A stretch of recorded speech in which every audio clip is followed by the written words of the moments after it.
Hello, this is Sanjay. In this short video, let us understand about the types of questions that you will see in the CLAT.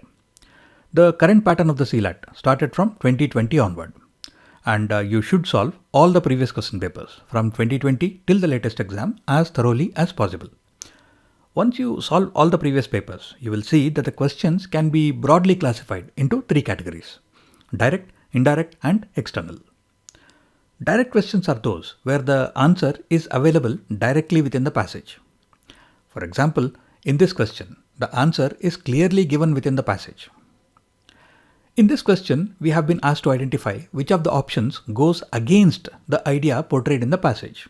That is, which of the statements is false. This is a direct question for two reasons. The first reason is because if you read through the passage, you will see that the author is stating that the need for adaptation interventions depends on national circumstances. And the option B is stating that adaptation does not take into account national circumstances, which is the opposite of what the author is saying. So option B goes against the idea portrayed in the passage.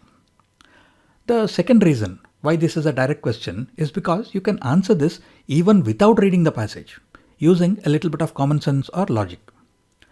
This statement says that the process of adaptation does not take into account the national circumstances. Now, national circumstances means what the nation or the country is going through. For example, if the nation has severe poverty, then the first priority of the government will be to ensure that the basic necessities for survival, such as food, water, and shelter, are made available to the citizens. The country cannot be expected to ignore such national circumstances and work on climate change related matters. Similarly, if the country is at war, then the survival of the country itself is of primary importance, and all the available resources may have been focused on the war efforts. And the country cannot ignore the circumstances and work on adapting to climate change. So even by applying a little common sense and logic, this question can be answered directly without referring to the passage. So this is a direct question. These direct questions are very important because you can score the maximum marks in these, because you just have to find the answer within the passage or sometimes within the question. The preparation strategy for such direct questions is to become proficient at reading and understanding complex passages within the limited amount of time that will be available per passage in the actual exam. So practice as many passages as possible, covering a wide range of topics and a variety of passage styles. The second type of questions in the CLAT is indirect questions.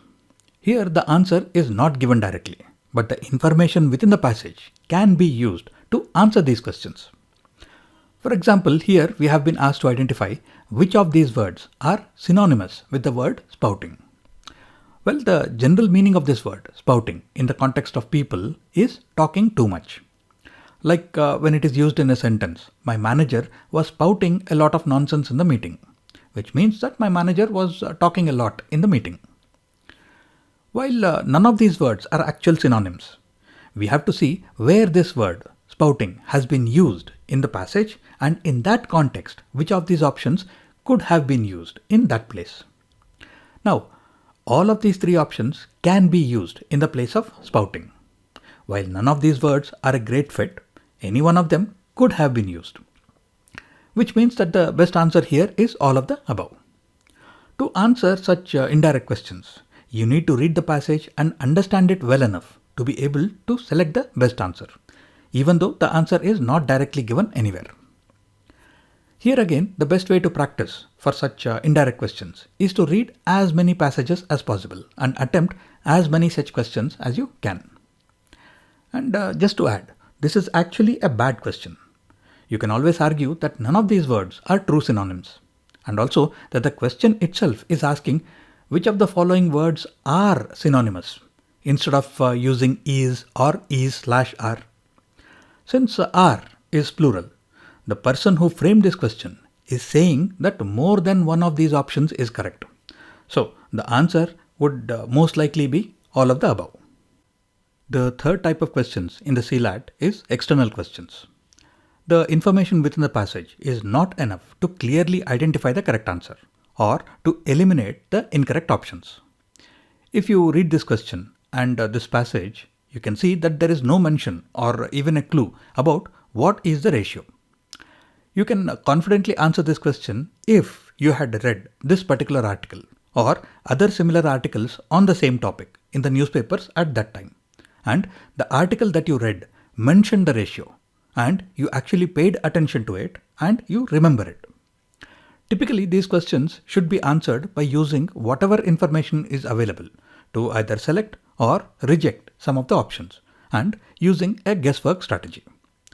For example, here the question itself is saying that the center, the states and the private sector should share the capital expenditure.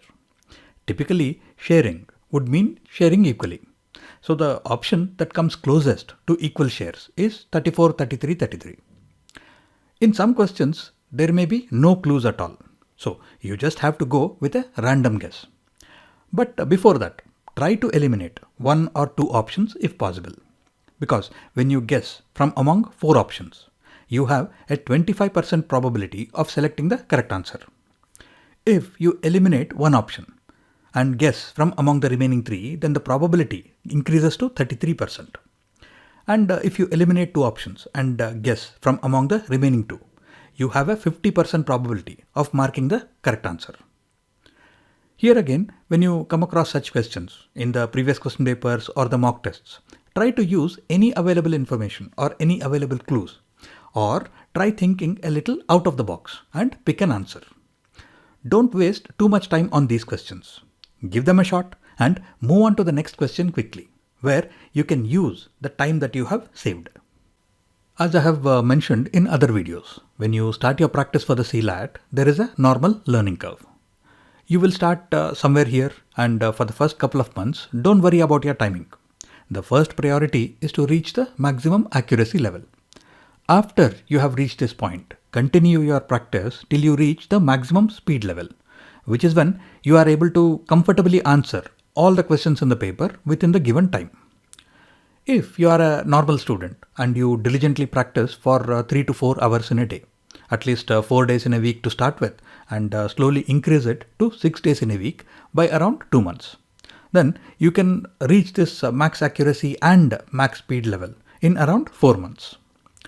If you have previously practiced for similar competitive exams, or if you put in more effort from the beginning, or you are an above average student, you can reduce the timeline and reach this point in 2 or 3 months also. My suggestion is that you should start early, practice in a relaxed manner without stressing yourself, and you can spend more time in understanding the basic concepts like in English grammar or quants, and you can reach this MAMS point more confidently. That's it for now. Let us connect again in the next video. Any questions or feedback, post a comment below. Take care and Jai Hind.